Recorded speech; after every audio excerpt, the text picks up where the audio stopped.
The crystal chandeliers trembled like a held breath as hundreds of glasses chimed to a tasteful, rehearsed melody. Flashbulbs stuttered in waves, painting polished faces in frozen white.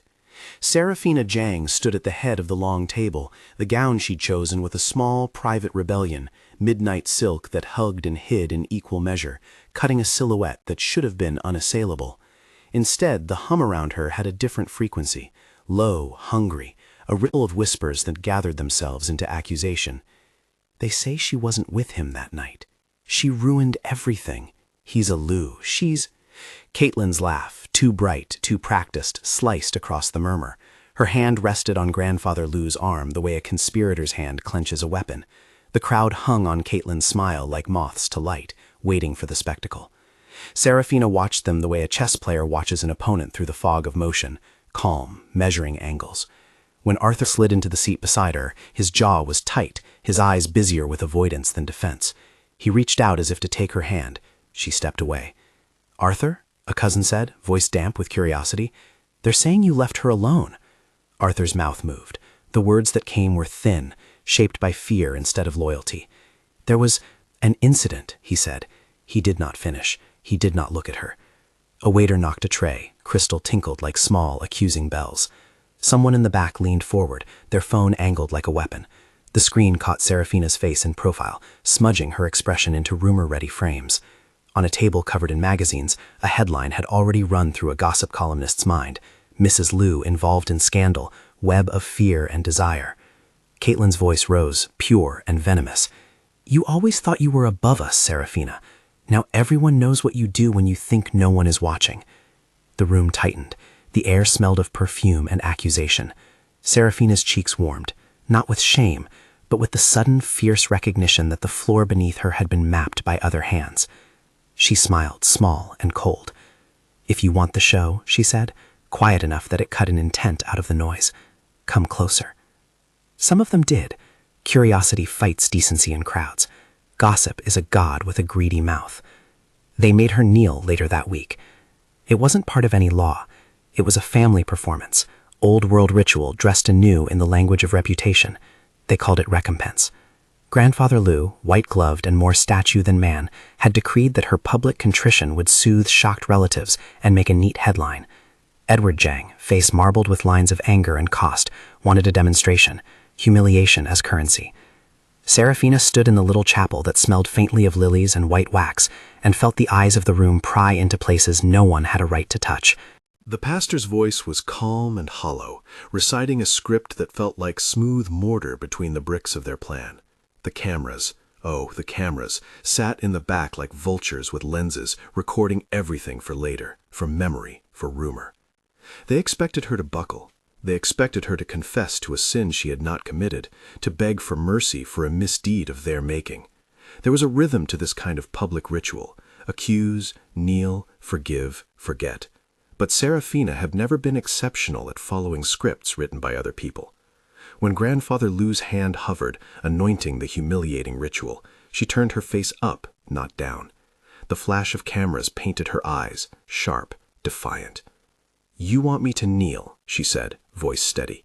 "You want me to say I'm sorry for breaking something I didn't break, for dishonoring you, whatever that is to you.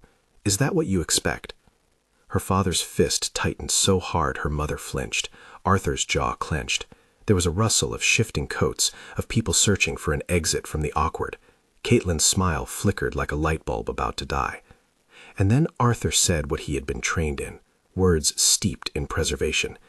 "It's time to think of the family," he said. "You need to accept." "No." The single syllable landed like a thrown stone. She didn't kneel. She walked out.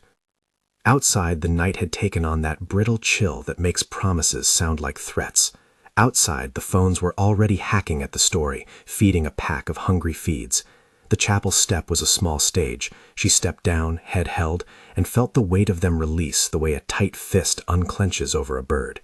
She looked at Arthur once, no pleading in that glance, just clarity that made him shiver like a guilty animal caught.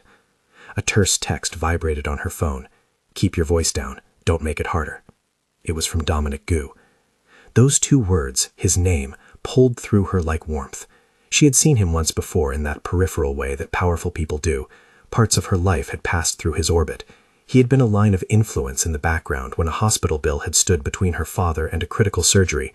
He'd intervened then, quiet, precise. Rumor swallowed his reasons. Some said he collected debts of kindness like men collect art. Others said he liked owning people's gratitude. Saraphina had always kept him at arm's length. Gratitude is not obligation. Favors are not ownership. Yet that night, gratitude mattered like oxygen. Dominic's message was spare. "I'll be outside in 10. I want to talk." She let him find her. When Dominic opened the car door in the rain, the city's neon smeared itself across his coat like reputations dragged through color. He had the kind of face that reads as both comfortable and carefully composed. He was the person you noticed in rooms and then forgot to notice because he made sure everything else took up the attention. He did not look surprised to see her. He looked like a man who had been waiting out a calculation. "You don't have to explain," he said. His breath could have been warm, but he kept his distance the way someone keeps a weapon only temporarily sheathed. Not here, not now. Saraphina slid into the leather seat. The car smelled faintly of citrus and an expensive cologne that suggested understated danger. "You came because you want to see me kneel," she said. Dominic's smile was a blade folded in silk. "I came because I don't like people who think they can cart you around like a scandal for their dinner party." She had a sharp retort, something about the world being a stage and people having tickets, but the hum of the engine and the soft click of seatbelt was a better companion. Silence between them was not empty. It carried history. He didn't try to fix the headlines. Instead, he pulled out a phone and, with a single motion, lit up 100 screens with a single old photo of her father's hands. Hands younger, less lined, holding the air like someone would hold up a fragile thing. She hadn't seen that photo in years. It could have been a memory. Instead, it was a bargaining chip. Dominic's world had ways of turning the past into leverage. "I can make them quieter," he said. "Not gone, just better handled. There are people who'll buy a silence. There are lawyers who'll make this weight lift from your shoulders enough that you can stand." Saraphina fixed him with a look that was more inquiry than surrender. "What do you want?" He shrugged with a grace that cost him nothing. "Your word that you'll let me help without making it about me." Help is never free. She tasted irony and spit it out. Neither of them did the thing that television wanted, a gooey confession or the stamper of social media redemption. They were smarter than that. They were the kind of people who could arrange chess games and then leave others to believe that the pieces had moved by themselves. When she woke at dawn, after a night spent at Dominic's, sleepless, thinking through the patterns of betrayal, her inbox was a map of the city's appetite for ruin. Viral clips spread like mold, a grainy hotel corridor, a silhouette leaning too close, a woman's laugh out of context. The clip had been edited with a surgeon's precision, the timestamp missing, faces blurred just enough to invite imagination, and the angle chosen to encourage narrative. They'd made a scene without witnesses. They'd made her complicit by the absence of something more truthful. "He can line up cameras so they look the other way," her father had said over the phone, his voice breaking somewhere between self-preservation and shame. "You should just give them what they want. Say you were wrong. Apologize." "You asked me to apologize for you," Saraphina said, eyes raw and bright. "For your fear." "You're the one with the title," he answered, honest as a razor. "You attracted attention." People expect a fall to be spectacular. People expected many things. They expected humiliation. They expected her to be small. They hadn't expected she would call the story for what it was: engineered humiliation, a net thrown by a family who'd prefer a tidy scandal to a messy truth. She began to gather pieces she didn't quite know how to assemble into proof. A loyalty card that placed her in a cafe an hour after the alleged meeting. A surveillance clip from a dry cleaner that showed the dress she'd been accused of wearing on a different night entirely. A name, Vivian Shen, repeated quietly by a bellman who remembered the wrong date with an embarrassed proffer of apology. Evidence is not magic. It is sweat and patience and the willingness to ask questions people would rather not answer. But evidence can be expensive, and patience is rarer still when tabloids are on the line. Arthur's weakness became an engine of crisis. He visited the hospital one day, and the next a staged video surfaced of him leaving frantic, covered in something that looked a lot like regret and shame. Newspapers splashed with sympathetic portraits, husband wronged, wife in the crossfire. The story bent toward the expected plotline. Saraphina had affairs. She'd been the catalyst of a near tragedy. When she asked Arthur to stand with her, he asked something else instead: how much money the family could salvage, how many relationships could be patched without rupture. He thought reputation could be stitched like fabric. He had forgotten that some fabrics are burned. That was when Dominic stopped being merely a resource and became an ally in the vocabulary of war. He called in favors like a general calls regiments, a public relations firm that specialized in narrative triage, a tech guy who could trace the edits on the viral video and point to where it had been cut, a lawyer who smelled like old leather and conviction. Dominic moved slowly and with precision, never flashy, never boastful. He liked to work in the quiet places of influence, where consequences accrued like interest. "You can make them beg to stop," he said once, over coffee that felt tougher than the city's coffee. He didn't need to finish the sentence. Saraphina had been betrayed on two axes, the intimate and the familiar. Her family had turned and her husband had folded. Those betrayals cut differently. The family's cruelty felt like tradition dressed in white. Arthur's cowardice felt like intimacy betrayed. Dominic was not a balm for the betrayal. He was the lever that might lift the weight. "You think you can buy back my dignity," she said, loud enough to make them both smile. She wasn't jeering. It was a challenge. "Show me you can make them look absurd for trying." He did not take that personally. He took that as a plan. For every rod of humiliation the tabloids raised, Dominic produced a counterweight. He fed soft but strategic leaks, a whispered correction to a tech columnist that the viral clip had been flagged for manipulation, a quiet tip-off to a journalist who owed him a favor about a suspicious server location. Small reversals can become geography-altering. Within days, the angle of the story shifted. Questions about the clip's authenticity, a retelling that suggested orchestration by people who would gain most from Saraphina's downfall. But power is never unopposed. Mrs. Gu, Dominic's mother, had her own ideas about loyalty and public associations. She called him into a room heavy with imported wood and concern. "You can't make this messy," she said thinly. "Of course you act to protect people you know, but he is a Lu. There are families watching. If this is blown onto our name, if it looks like we're harboring scandal, you know what that does to politics." Dominic's jaw tightened. "I know what that does," he replied, "but I also know what it does when a woman is scapegoated to save men's faces. I've seen it before." That look, resigned, educated by his own histories, did not reassure his mother. She saw, like everyone else did, the risk of taking Saraphina's side. In the world of boards and marriages and votes, loyalty had to be weighted carefully. Dominic's choice to help her was not a blank check. It was an investment, an alignment that could cost him as much as it might earn him.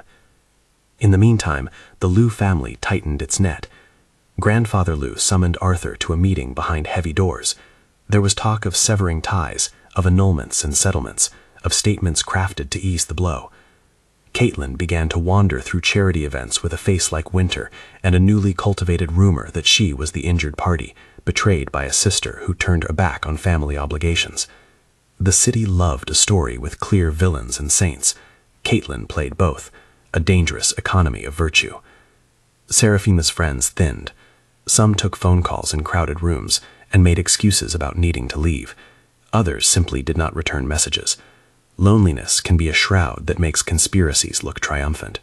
She walked through the streets as if wearing a map that strangers read, their eyes flicking for the place where scandal might be visible on her skin. She refused to be her family's stage prop.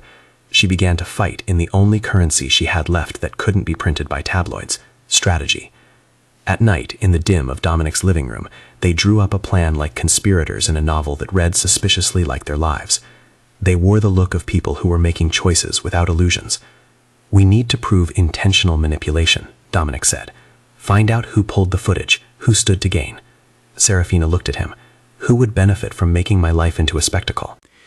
He listed the names, each a quick exhalation. Caitlin, to gain favor at home. A minor political advisor looking to curry favor with Grandfather Lu. Vivian Shen, whose fingerprints had been found in a previous smear. They mapped encounters, timelines, and possible motives. Evidence assembled in a way that refused to be merely an idea. It became a weapon. She was not content to be rescued. She wanted the leverage that came with being the author of her own comeback. Dominic understood. Partnership for him meant a table where both parties had knives and spoons. He offered resources, she offered the plan. Together, they cornered rumors. Then came the night that made the stakes physical.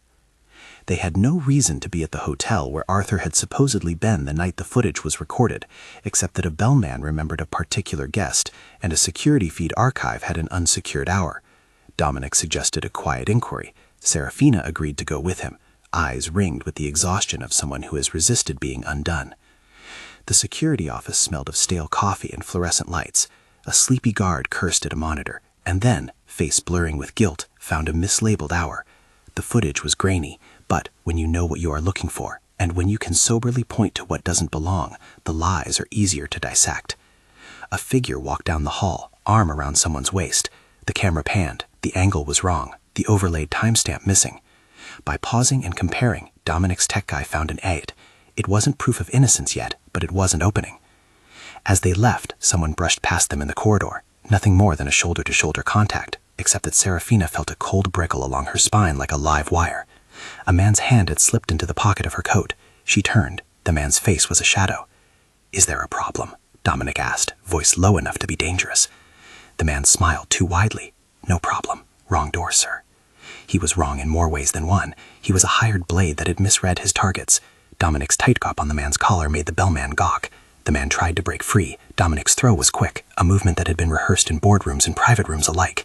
He pinned the man against the wall until the bellman called the night guard, until some semblance of order returned. "You were followed," Dominic said to Saraphina once the man was restrained. He did not sound surprised. He sounded almost bored, as if he had expected the dark to reach for them eventually. "It was probably Arthur's friends," she said, mouth dry, "or someone hired to make me flinch." "It was someone who wanted you off balance," Dominic corrected. "Someone who thought a little fear would change the story." Seraphina's laugh was brittle. "Fear doesn't change anything if you know how to name it." "You name it," Dominic said. "I'll make sure they hear it."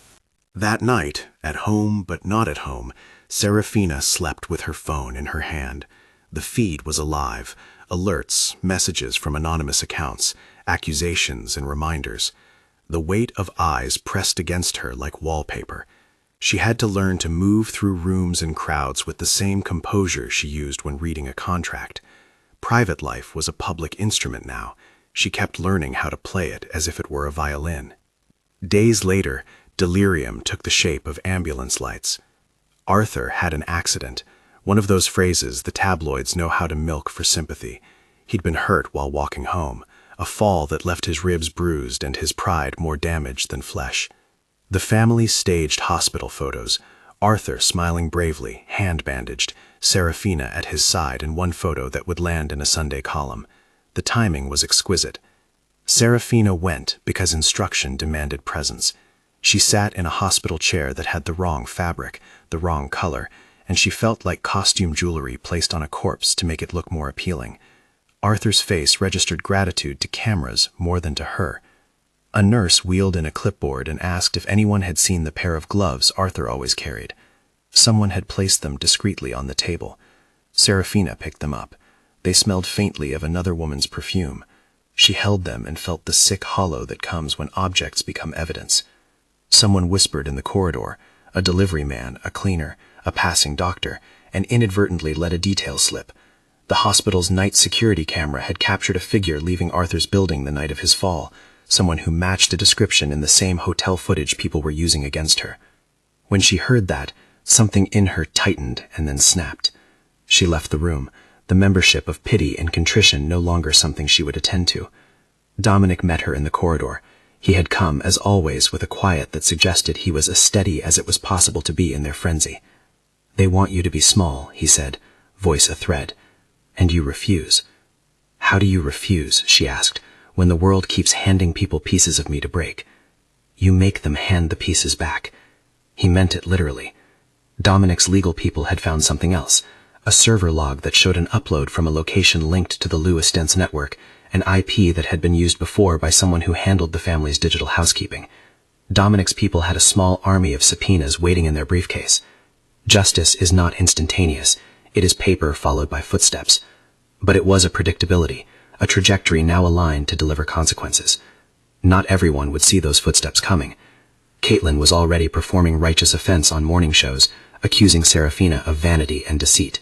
Edward Jang called and told her to sign a document that would swallow her autonomy for the sake of a smoother exit from the family's drama. Arthur said nothing. His silence had become loud. As Dominic and Saraphina threaded their lives together in those weeks, camaraderie bloomed into something more precarious, a private tension like a flame under glass. Their conversations moved from strategy to something lower and warmer. One evening, after a press conference staged to redirect the narrative, Dominic standing at a podium, offering conditional statements about the sanctity of truth, his voice steady and public, Saraphina found him where he always was, leaning against the balcony, the city stretched like spilled ink beneath them. "You could walk away," she said. "Could you?" he countered. "You already have." They were both half joking. They both knew the truth. Neither could walk away clean. Alliances leave fingerprints. "You protected me," she said, and it sounded like a gratitude that had teeth. "Why?" "Because I don't like when someone uses a woman to glue their own reputation back together," he answered. "And because I don't like being around people who accept cruelty as usual." "What do you get out of it?" she prodded, because she could not believe in magnanimity without suspicion. "A front row seat," he said, "and maybe a few favors called in for the right reasons." They laughed in the same breath. It was a laugh that signaled a truce with the absurd. But private alliances breed public enemies. Caitlin's venom intensified. She began to orchestrate smaller, crueler things. Anonymous messages to Saraphina's friends. A planted rumor about a joint bank account that made headlines. An allegation that Saraphina had accepted hush money. An allegation that twisted any offer of Dominic's help into something transactional and sordid in the public imagination. The city loved a romance that came with scandal. The more Dominic stepped forward, the more they questioned his motives. He was a CEO with a private life worth scrutinizing. His protectiveness was framed as possession. Serena Chen circulated through their orbit, Dominic's supposed fiancée on paper and a rumor on tongues, her smiles public, her disdain private. Serena's presence complicated narratives not because she was love, she may have been once, but because she was a symbol. Families are theaters, and every symbolic role demands careful performance. Then, on a humid Thursday, the violence that had once been a threat went beyond intimidation. Saraphina was leaving a small meeting with Dominic's legal team. The city's gutters were heavy with rain, umbrellas bobbed like dull ships. A car eased up beside her, black, the windows tinted the color of secrets. Two men stepped out. They were ordinary men made dangerous by the expectation of payment and the erasure of conscience. They moved as if rehearsed. One lunged at her, hand out. Saraphina reacted the only way someone who has been trained by rumors learns. She pushed, she elbowed, she used weight and surprise, and then she ran. The first blow caught Dominic off guard. He had been walking just behind her. Even he had misread the speed with which anger can become action. The second man swung a knife. Steel flashed. Dominic closed distance with a force that measured thought in muscle. The knife missed by inches. A tussle sent a glass of spilled water across the sidewalk like a shard of contained chaos. Dominic's hand clasped the assailant's wrist. The blade skittered and clattered down the drain with a sound like a coin dropping into the belly of the city. Screams, guards, a bystander's video. This night, like the others, became a clip. This one was different. This one showed Dominic stepping between a knife and Saraphina. Blood or no blood, the action legible. The clip looped on feeds. The CEO shielding the accused wife of Alu. An image that could be read as either noble or scandalous, depending on the viewer's appetite. The men were pulled away, arrested, and the police formed the kind of bureaucratic wall that feels like both protection and indictment. Saraphina's knees trembled. Her heart hammered not from the attack, but from the sudden clarity. This was a world where physical danger now marched in the same column as social danger. At the hospital, they were efficient and cold. Dominic's people moved with a swiftness that felt rehearsed. His doctor acquaintance, Indefinito, performed small miracles that hospital staff would later call favors. Nurses murmured that Mr. Gu called in a dozen deaths at once. A picture of the scene, the knife, the rain, Dominic's hand on her shoulder, went viral with a caption that could have been written with a quill dipped in moralizing. Hero or hypocrite? CEO thrusts into wife's drama. Saraphina felt, in the soft dawn after the attack, a tired clarity. Violence had been attempted on her body and on her reputation. The two were not the same, but they shared a predator in those who would profit from both. Dominic sat by her bedside, face solemn, the public murmur forming a low static around him. He was bruised, not visibly, but in a way that made him more human than he had been when he had simply been a resource. He had stepped over the line into action. He had protected, and in doing so, opened himself to people's assumptions about motives. "You have to understand," he said quietly. "This meshes into something bigger. They don't just want to discredit you. They want you small enough to be controlled." "And when they beg?" she asked suddenly. The thought of those who had betrayed her, Arthur, Caitlin, maybe even her father, coming to her with hat in hand made her stomach twist. She could imagine Grandfather Lou's face when he knew the optics had flipped. She could picture the city's appetite for contrition, for the moment when an accused woman forgives and the world breathes again. Dominic did not answer with platitudes. He answered with a plan. We make them account.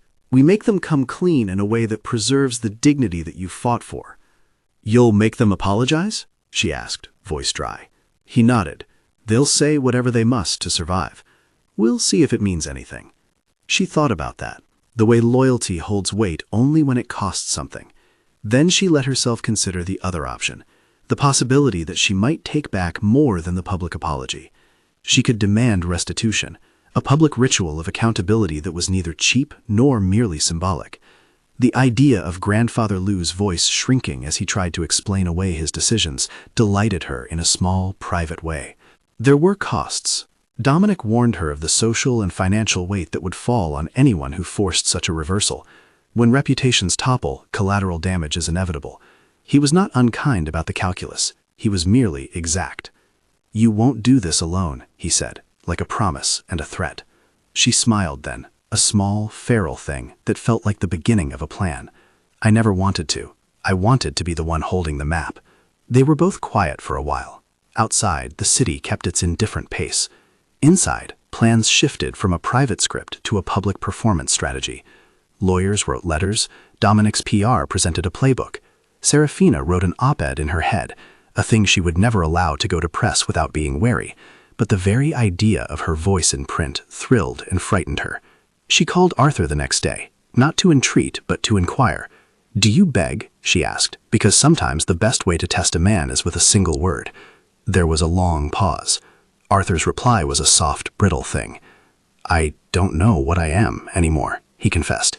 "But if the world would forgive us, You don't get to offer my life for forgiveness," she said. "You never did." His silence after that was more telling than any defense. She hung up. She felt a culpable relief. Sometimes detachment is the only way to survive. The days that followed threaded into a kind of kinetic revenge that wasn't sweet. It was meticulous and cold. Dominic's team unveiled the security logs, the edits, the links between accounts. Caitlin's painstakingly composed public interviews began to fray. The papers that had once feasted on Saraphina's supposed scandal now ran corrections and cautious profiles on the complexity of online editing. For a heartbeat, it looked like victory. For a heartbeat, Saraphina tasted an unfamiliar lightness. She had been wronged. She had fought back. The narrative was shifting toward vindication. But vindication is never simple. People crave closure, but they also crave excitement. The city's appetite for spectacle meant this story would not die quietly. Those who had spent weeks shaping her into a villain now had to reconcile with the cost of their own theatrics. Some began to backtrack with apologies that sounded like statements from a company accounting for a faulty product. Careful, legal, sanitized. Caitlin's apology arrived like a publicist's memo dressed as contrition. She spoke on a recorded platform, voice trembling, eyes wet. I was wrong," she said. "We all were. I regret the words I said. I never—" The cameras drank it up. Arthur sent flowers. Grandfather Lou, indefinitive in how he would face her, sent a note that said simply, "I misjudged." It was not the note she wanted. It was the note she had expected. When the public apology came, there was the ritual of spectacles, apologies crafted to be digestible, like soft bread, consumed and forgotten. But Saraphina had not wanted forgiveness as a balm given to soothe others' discomfort. She had wanted something heavier, acknowledgement, reparation, accountability. She called them all to a room and arranged meeting with rules and witness. The cameras were allowed because the moment had to be public. She wanted the people who had cared for headlines to understand the price of making reputations a marketable commodity. They filed in like actors returning to a stage where they'd faked tears before. Caitlin's makeup was careful. Arthur's suit looked newly purchased. Grandfather Lou arrived with his clipped posture and the force of habit that had once made him unquestioned. Even Mrs. Gu hovered in the doorway, an expression of polite interest marking her face. "You know why you're here," Saraphina said, and the room fell into a hush that had teeth. It was the sound of waiting for an announced verdict. They read their statements, they apologized, they cried. They called her names that had once been thrown like stones and now offered them back as ornaments. Some looked sincere, some looked like performances shaped in the image of what a society expected an apology to be. When Arthur reached his line, his eyes flicked, searching for sympathy, pleading with anyone who would grant it. Saraphina did what she had told herself she would do. She held the moment. "Why should I accept this?" she asked him. It was not a rhetorical question. She wanted to hear him say the truth. He faltered. The room felt like a dropped pin. He said, finally, "Because I am ashamed, because I was afraid." "And because you love me?" she pressed. His eyes shifted. Love in his mouth tasted like a transaction. "Yes," he said, but it came out thin. Seraphina's hand rested on the back of a chair. She was tired of pity. She needed something else, an explanation with teeth. "You have already decided who you protect," she said quietly. "You protected reputation over people. You protected a lineage over the person standing in front of you. Those are choices." There were murmurs. Someone sniffed. Grandfather Lu's brow creased. "You're asking them to beg," whispered someone near the back, "to humiliate themselves." Seraphina smiled, no humor in it, only a thin, cool observation. "They've humiliated me enough," she said. "If repentance has weight, let it cost them something beyond the sound of their words." Dominique watched the exchange like a chess player who had conserved his queen for the right moment.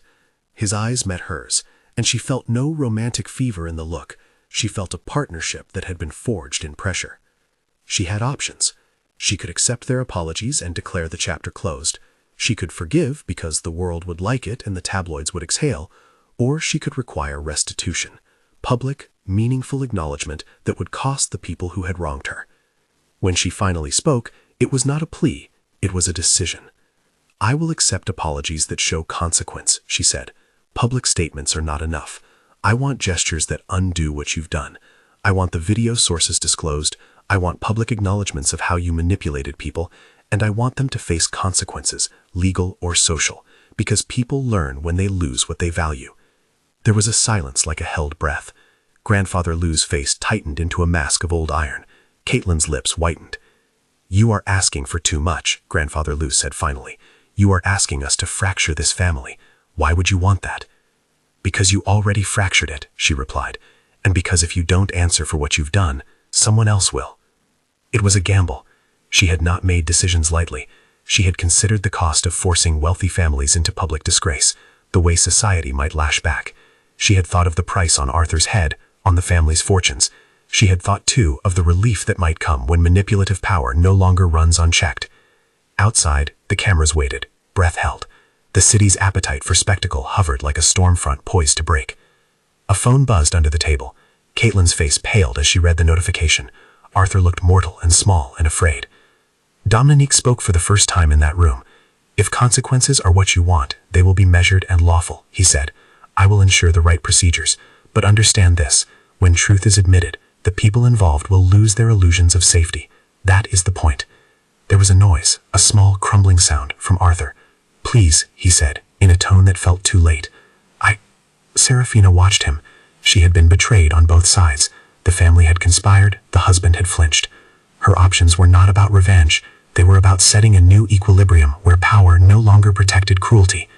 She crafted her reply into something that would be carried through the cameras into the city the way a ripple carries sound.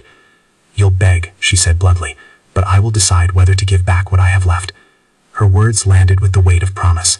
For the first time in months, she felt like a person who could direct the weather. For the first time since the banquet, she felt something like possibility. Outside the room, the city exhaled. The tabloids leaned forward, smelling conflict and resolution in equal parts. People lined the sidewalks with coffee and cameras.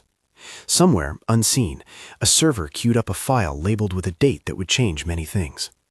But the story was not yet done. People still moved in shadows. Old alliances still put out feelers.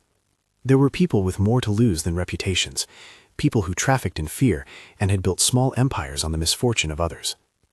When Dominique's assistant slipped him a note, short, 2 lines, a name and the words possible escalation. His eyes narrowed in a way that made Saraphina understand that the next move would not be a speech, it would be a confrontation. They were approaching a precipice. The public would be watching for a spectacle where the guilty would apologize and the wronged would accept. But beneath those expectations, the darker forces that had engineered her fall were not finished. They had more to lose, and people with nothing to lose act more dangerously. That night, Saraphina lay awake thinking of all the ways a woman can be dismantled, and all the ways she might rebuild herself. Apologies might come, begging might come, but apologies were only words until they cost something real. She wanted them to pay, not for the delight of seeing them humbled, but because accountability makes future cruelty costlier. A knock came at the bedroom door like a punctuation mark, a hard, businesslike rap that made Saraphina sit up as if someone had lit a fuse in the room. Dominic's assistant had already gone to the foyer. Even in sleep, the house hummed with staff and schedules. She swung her legs out of bed, the hospital tag she'd been given folded in a drawer like a card from another life. Dominic opened the door himself. He wore the same suit he'd worn to the hearing 2 nights before. No windbreakers of theater, just something efficient and unflashy that read his consequence. Behind him stood a man in plain clothes, a badge that looked like paper money in a criminal's wallet, an investigator from the city's cybercrimes unit. Beside him, smaller, incongruous in the foyer's soft light, was a woman with a bellman's lanyard and 2 quiet eyes that looked like someone used to looking away. "Miss Jang," the investigator said. He sounded bored and tired, like a man who spent his days turning over bugs and finding decay. The bellman, named Lee, he said, moved like he'd rehearsed this moment in his head a dozen times. "I was at the hotel that night," he said, when Saraphina let him lead her to the parlor. I remembered something I didn't mean to at first. Then I saw how people were being set up. I wanted to tell someone who'd fight back." Saraphina listened. There was a way people speak to shame. Either they throw it like a net, or they flinch. Lee's voice was small but steady. He described a guest list shuffled, a night clerk who had gotten tips from the loose staff to mislabel footage, an IT admin who'd been nervous and kept his head down. Names dropped into the room like loose coins. Marcus Leung, indefinido, an IT contractor with access to the hotel's archives. Vivian Shen, who liked to arrange favors for the city's ambitious. A transfer of funds that smelled like a breadcrumb trail. Dominic watched Lee the way men watch a chessboard when they still have a plan to make. "You did the right thing," he said to the bellman. "You kept a copy." Lee bit his lip. "I made a copy, sir. I gave it to a friend who knows a lawyer. They told me to hold on until this morning." The investigator's lips went thin. "We'll need you to repeat that under oath," he said. "We'll need access to the server logs. We'll need—" He made a list that sounded like the slow mechanics of justice. Subpoenas, warrants, affidavits. "Yes," Dominic said, and the sound of the word had the calm finality of an order. "You'll have everything." Saraphina let herself listen to the mechanics of their work, because there is a simple relief in the sound of people doing their jobs. Evidence was not always a flourish. Sometimes it was the quiet accumulation of facts that toppled illusions. The thing about a city populated by careful liars was that even careful liars left threads. They moved fast after that. Dominic's legal team, joined to the city's investigators, mapped the uploads and the edits. Marcus Leung, indefinido, was a contractor who had done odd jobs for the Liu Estate's digital housekeeper. He had been paid on a late night when Caitlin had texted numbers that looked like cash arrangements. Marcus's hands shook when Dominic's counsel put a certified letter in front of him. He had been offered money, he said, to make a clip look better. He had felt the money like heat and made a choice he hated. Vivian Shen's name came up often enough that it could not be ignored. She had not been a ghost in the city's power plays. She organized favors and quietly wired things to ensure that clients made the right impressions. The chain of messages, bank transfers, encrypted notes, casual reassignments of staff, crumpled like tissue when lawyers pressed. Caitlin denied everything until the audio of her phone conversation, with timestamps Dominic's tech team matched to the night's logs, played like an embarrassed confession. "Make sure the timestamp is gone," she'd said, voice all sugar and expectation. "Make it look like she was somewhere else. Upload it to this drop, and they'll do the rest." When the prosecutor's assistant called with certainties, the world Saraphina had been wading through for months began to feel sharp-edged and directional. This wasn't just gossip now. This was something that could break careers and reputations, on paper, in court, and not only in the tabloid sense. That prepared the ground for what Saraphina wanted most, a public reversal that would not be a theatrical apology, but a surgical exposure. She set the stage with Dominic's help, concise and merciless. She asked for a venue where everyone with power would be present, the Liu family's annual philanthropy gala, which grandfather Liu had planned to use as his own public defense, to stand before the crowds and show that the family remained intact. It was audacious. It was perfect. The city loved ritual. The Liu family loved pageantry. For different reasons, both would come. The night of the gala, the air smelled of lemon oil and expensive perfume. The ballroom was a familiar set. Tall windows, a banner honoring Grandfather Liu's decades of service, a medley of reporters flushed with their own importance. Caitlin moved through the room like a woman trying on a role, her smile practiced, her dress a carefully selected armor. Arthur clung to a speech he had been given by his manager, a simple plea for privacy that read as contrition, but smelled faintly of press council. As expected, the press was ravenous. They'd been fed a hint. Dominic's people leaked a single line. Tonight, the truth will be heard. The papers arrived hungry and hopeful for a story that was no longer a one-note scandal, but now had legal fireworks. Saraphina stepped onto the stage just shy of the time the speeches began. There was a collective tilt in the room, a chorus of curiosity. Cameras pivoted as if by instinct. Dominic was at her left, a figure of composed exactness, his hand not on her back, but close enough that a rumor could be called if anyone chose to. "You brought the people who did this?" Grandfather Liu's voice cut through the murmur like a gavel. The old man sat at the head table, an icon of ceremony, his posture of physics of authority. He looked at Saraphina as if she were both a child and a disruption. "You invited me to remind people what civility looks like," Saraphina said, voice clear and tempered. "Tonight, I will remind people what accountability looks like." The room tilted. Caitlin swallowed hard. Arthur's shoulders bowed. Murmurs swelled like the tide before a storm. Dominic's tech team took the stage like technicians in a play. The projector hummed and a raw file filled the wall behind her. Hotel footage, unedited, unretouched. The clip showed timestamps, a clerk's badge swinging in a passing frame, the bellman who had held back his memory until he had a safe channel to speak, revealing himself with an onstage testimony. It was a simple, dreadful thing to watch. Timestamps that refused the comfortable narrative, edits that had been layered in another program, voices giving orders, hands making the file look like something it was not. Caitlin's eyes went wide. She made a sound that was more animal than human, a breathy intake that everyone in the first 5 rows heard. "You made this," Saraphina said. She turned and pointed to a clip where a hand, Caitlin's, was seen handling a thumb drive. "You edited it here. You hired someone to alter reality here." She looked at the people she'd once considered family and said, "You asked others to lie for you. You used people like Marcus to make your version of me the only version that mattered." A hush so total it felt like the roof might lift fell over the ballroom. Grandfather Liu's jaw tightened until a vein showed like a bone under the skin. He tried to gather his words, to call for dignity, for private resolution. What he forgot in his hurry was that dignity, once weaponized, becomes fragile. Then Marcus Lung, pale and still like a man who'd stepped out of a nightmare, climbed the dais with the city investigator at his side. He gave a statement that was, in its bluntness, devastating. He had taken the money, he had created the edits, he had done it because he feared losing his contract, his mortgage, his credibility in a system that rewards complicity. He said he was sorry. The apology landed like a scatter of coins. Caitlin's public composure snapped into shards. She began to plead, first for the family, then for herself. "It was just a mistake," she said. "I was trying to protect us." "Protect us," Saraphina repeated. "You protected a narrative. You didn't protect us." The prosecutor stepped forward, like a conductor bringing in a new movement.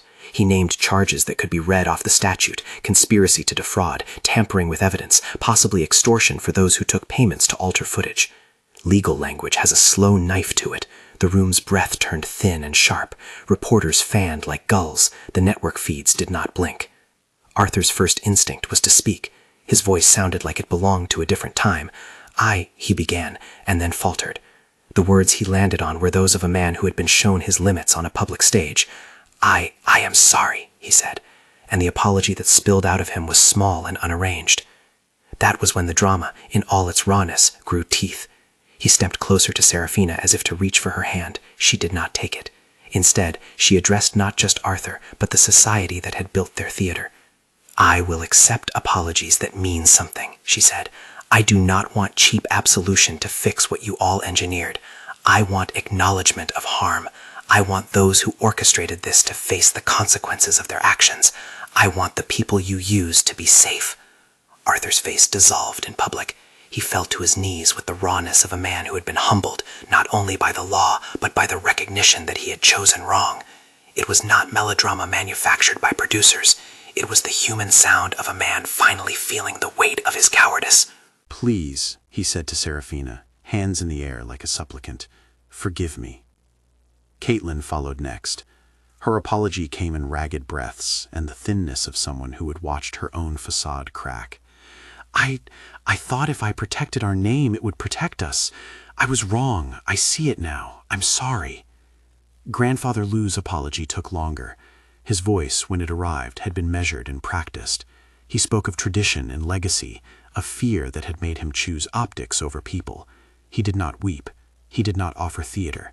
He offered a statement that, nonetheless, felt like a concession. He had erred. He would cooperate with the investigation. He would make restitution. It was not a dramatic collapse so much as a calculation.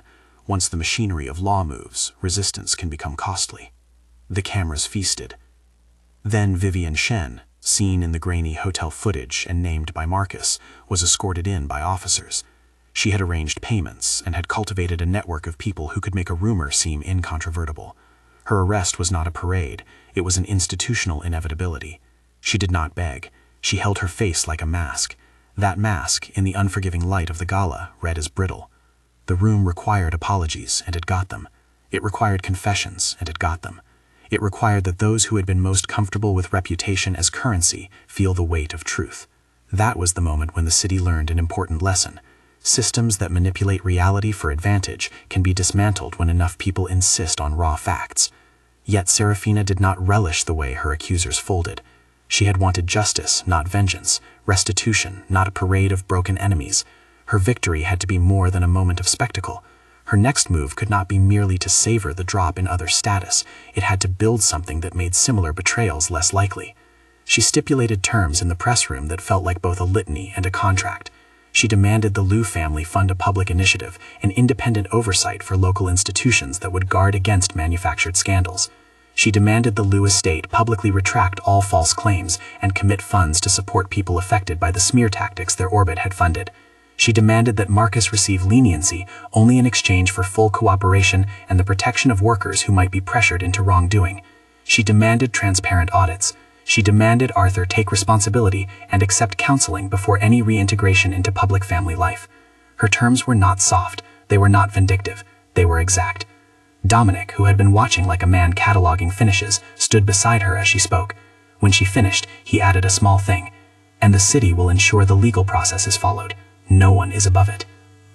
The room looked different after that night. The papers ran headlines that alternated between righteous exposure and guilty surprise. The smear that had once made Saraphina small now split into 1,000 fractures, each one revealing someone else's fingerprints. There were costs. A few of Saraphina's old friends, ones who'd turned away in the weeks of scandal, sought her out with new sincerity. Others kept their distances, as if proximity carried contagion. The Liu family's social calendar was rearranged. Some donors withdrew support in the face of scandal. Caitlin faced withdrawal of positions she had been given. Grandfather Liu's philanthropic advisory roles were put under review. Arthur's career in the family business faltered. His position, once guaranteed by blood, now required reevaluation. But for all the public reckonings, what mattered most to Saraphina was the personal ledger. She wanted apologies with weight, and she wanted to be the arbiter of what those apologies could buy. A week after the gala, they convened a formal meeting in a sterile conference room. No cameras, no banners, only a small legal team and a microphone. Saraphina requested witnesses, transcripts, a tape recorder, people who knew how to make promises stick. They filed in like supplicants. Grandfather Liu's steps were measured. Arthur arrived with an apology that looked like dust on his shoes, and Caitlin's face was drawn with an exhaustion that made her look suddenly younger. "I want to know why you did it," Saraphina said, before anyone began to craft their scripture. She had the calm of someone prepared to read a verdict. "I want you to tell me who you were afraid of and what you thought would be gained by this." Caitlin's explanation existed like a small, embarrassed animal. "Forgiveness," she said finally, "was a bargaining chip I thought I could spend. I thought that if we controlled the narrative, we could control the consequences. I thought, selfishly, about our future." Her eyes wet, she said it not so much as defense as confession. "I thought we had to keep our place." You kept your place by stepping on me, Saraphina shot back. There's a difference between safeguarding a family and manufacturing a scapegoat. Arthur's voice was small. I was afraid, he admitted. I thought that keeping quiet would protect me. I thought if I looked loyal, they'd keep me. I was afraid of being disowned. I was afraid of losing my father's respect. Saraphina held the silence like it was a limb she might break if she moved too fast. Then she set terms that were not simply transactional. I will hear apologies. I will accept restitution. You will fund the initiative I proposed. You will cooperate with all investigations. You will write a public statement acknowledging the harm you caused and explaining the motivation. So there is learning. Marcus will be offered support in exchange for testimony. And Arthur, you will step down from the family's board for a time to show that what you learned matters. Arthur's face collapsed into a mixture of relief and terror. He pleaded, this time not to a camera, but to the woman he had betrayed. Please, he said, I can't undo it, but I will do whatever you ask. I will... You broke me publicly, Saraphina said, but there was no triumph in her words. I am not seeking revenge. I am seeking safety for myself and for others. Your penance should make that possible. They agreed, with lawyers taking notes like quiet clerks of truth. The terms were public, and they were enforceable. No cheap absolution would float. It had become clear that in a world where image was often indistinguishable from fact, Saraphina had chosen to tether image to truth. The apologies she received had a different texture than her accusers had expected. Some were raw and human, some were legal and buttoned up, stylized to the exact shade of acceptable contrition. Caitlin's apology, delivered in private, not on camera, sounded like a person with the weight of their guilt finally present. I am sorry, she said, and it sounded like a person stepping into the light. Arthur's apology was different. It came with folded humility, a resignation of power and access. I beg your forgiveness, he said, and his voice carried the sense of a man who'd lost his certainty and wanted, if possible, to be remade. Grandfather Lou's apology arrived as a promise to step back, to allow an investigation without interference. Pride, he realized, had always been his currency. He now chose to risk its devaluation. When it came to whether Saraphina forgave them, the world waited like the audience had a play with the final scene. Would she take the healing that society wanted to offer so it could declare closure, or would she use her vantage to ensure their confessions had teeth? She chose neither the spectacle of magnanimity nor the comfort of vengeance. She chose a measured, personal path. I forgive you for what you are willing to repair, she said. I will not grant absolution to protect your reputations at the expense of others. You will make the changes you promised. You will be accountable. If you do these things, I will let go. If not, I will see you in court. Her decision was not the easy mercy people had expected. It was a deliberate bargain. It placed responsibility where it belonged. The social fallout continued. The Liu household changed. Donors reconsidered. Board positions were vacated. Vivian Shen accepted a plea deal, one that included fines and community service, as well as a ban on organizing such influence networks for a time. Marcus got reduced sentencing in exchange for full cooperation and funding for training programs for hotel staff to resist coercion. Caitlin stepped away from a number of public roles and entered counseling. Arthur resigned. There were costs and some small satisfactions. The city felt relieved that accountability had been served. The tabloids tried to find new angles. When none were available, they turned to the human details. Saraphina's quiet dignity, Dominic's unexpected steadiness, the way Grandfather Liu had finally conceded the need for change.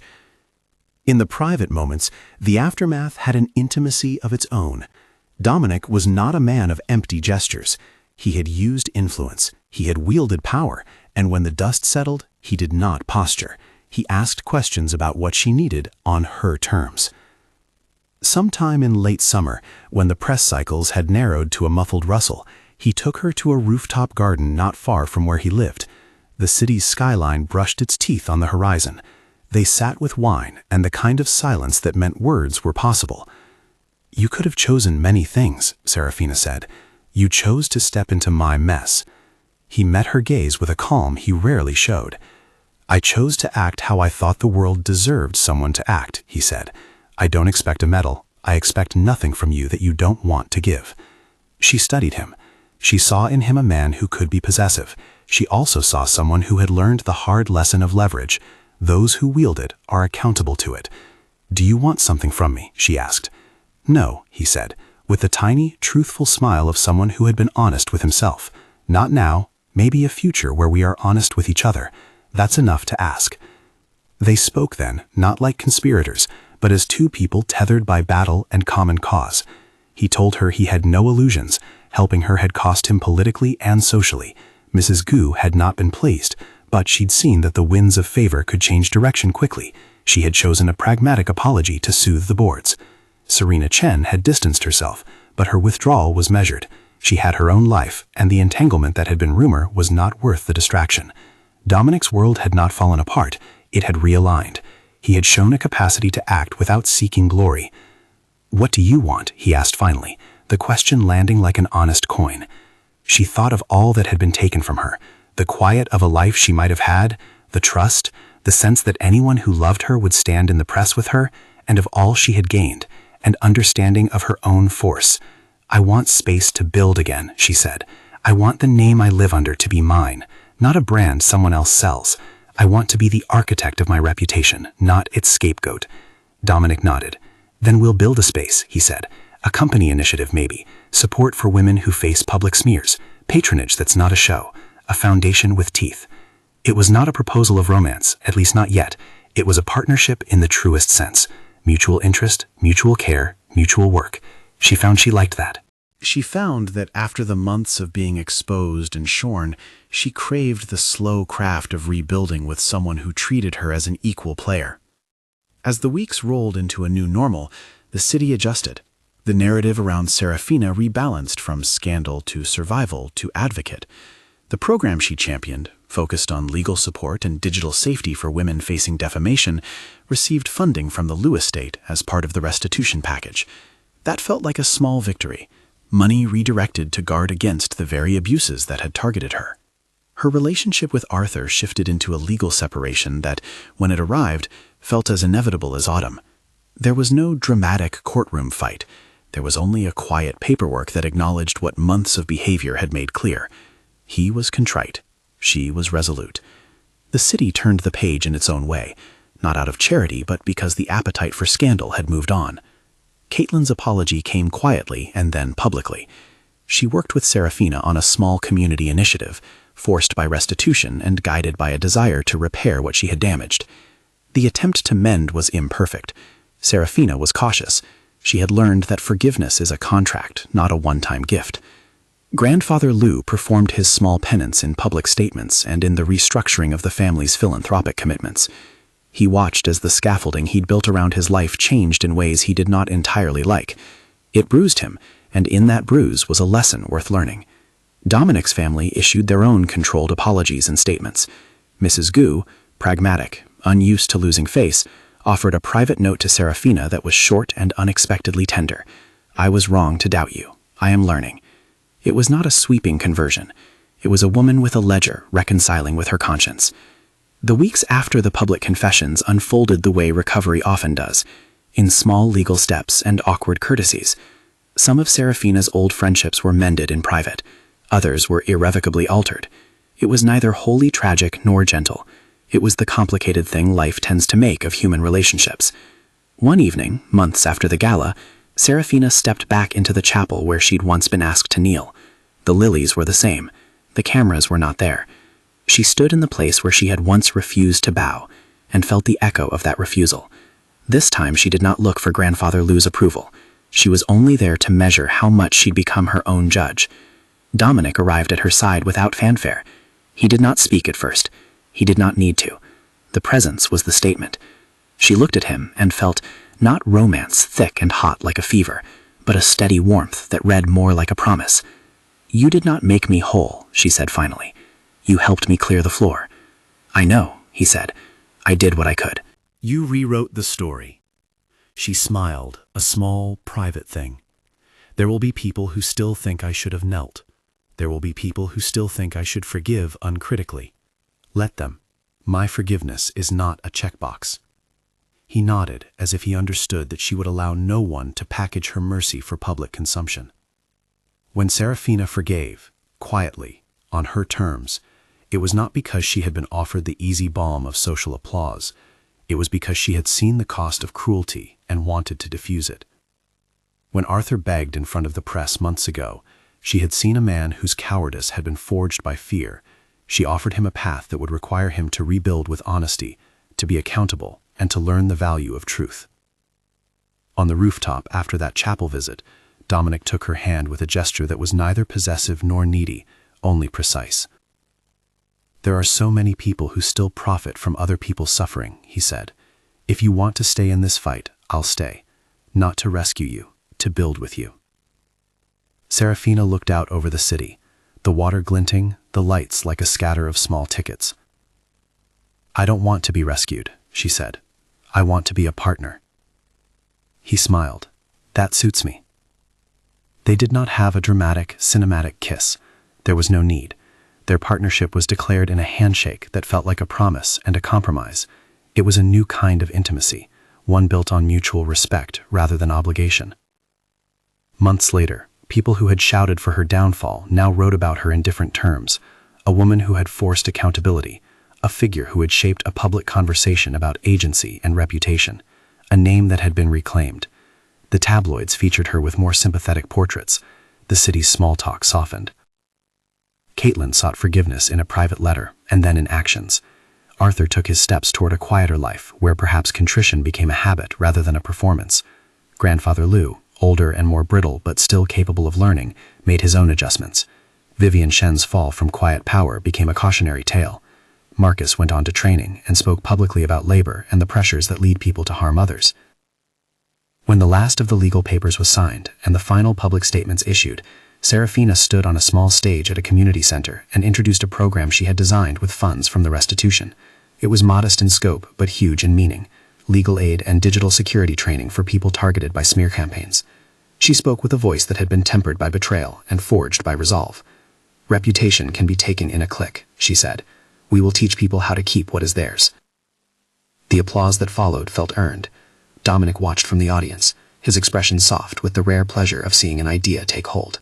Weeks later, in a quieter moment at Dominic's apartment, they sat with takeout and no cameras, the world reduced to the simple matters of dishes and laughter. She told him about an old book she'd once loved. He told her about a small, ridiculous thing his father used to say. "You can change," he said at one point, looking at her as if cataloging a new detail. "You don't have to stay the same." "So can you," she replied. "You chose to act when it mattered." He leaned back and gave her a look that was part defiance and part explanation. "I like the person I've been when I'm not looking for headlines," he said. They laughed, not because the world had been restored to innocence, but because they were building joint defenses against it. Love, in their case, was less about rescue and more about choice, daily, deliberate, ambiguous. At the very end, when the city had quieted its appetite for scandal, and when depositions had been taken and restitution checks mailed, Saraphina received a letter from Grandfather Lou. It was short and unornamented, the kind of thing an old man would write when he meant more than publicity allowed. "I misjudged," he wrote, stiff but sincere. "I see now that reputation means little if it costs the people who give it meaning. I ask for your forgiveness." She read the note, felt the old salt of old power shifting, and then she wrote back not with a flourish but with a clear and simple line. "I accept your apology because you chose to do the work. Let what comes next be better." Her acceptance was not a surrender. It was a measured closing of a door and the opening of another. It said, "I will not be a victim in your stories. I will be a person in mine." Months later, the program she had begun was running. Dominic's name appeared in the fine print of support, not as a headline but as a partner. The Lou family's name appeared too, but not as a brand. It was a check on a public ledger of reform. In the quiet that followed public storms, Saraphina found that forgiveness was not a lightning strike. It was a long, steady season. She had wielded her agency not to destroy but to enforce boundaries, to make cruelty costly, and to make apologies meaningful. On a cool evening, as the sunset bled into the river, she and Dominic walked without plans, their steps measured and companionable. He stopped and looked at her, a look that had survived public opinion and private scrapes. "If they ever come back," he said softly, "you know I won't let them use you again." She looked at him, feeling the warmth she had decided she would allow into her life, careful, considered, not given in lieu of her own strength. "I know," she said, "and I won't let myself be used either." They moved on, two people who had been through a storm and had chosen to build something that could weather the weather. The city around them buzzed with the electricity of ordinary nights, people going to dinner, couples arguing and laughing on stoops, servers closing up. The scandal that once asked for their bodies not in flesh but in story, had been dealt with. Those who had betrayed their trust had come back on their knees, as the title had promised, and had begged for what only they could ask for: forgiveness. Saraphina gave it, not as mercy without consequence, but as an act of sovereignty. She forgave because she had power to demand reform, not because she wanted to clean the slate for other people's comfort. And in that giving, she regained something ineffable: the right to decide for herself what mercy looked like. If you think you'd make the same choice, would you forgive them? Tell us in the comments below. If you want more on how Saraphina built the program and what happened to the Liu estate afterward, watch our follow-up deep dive.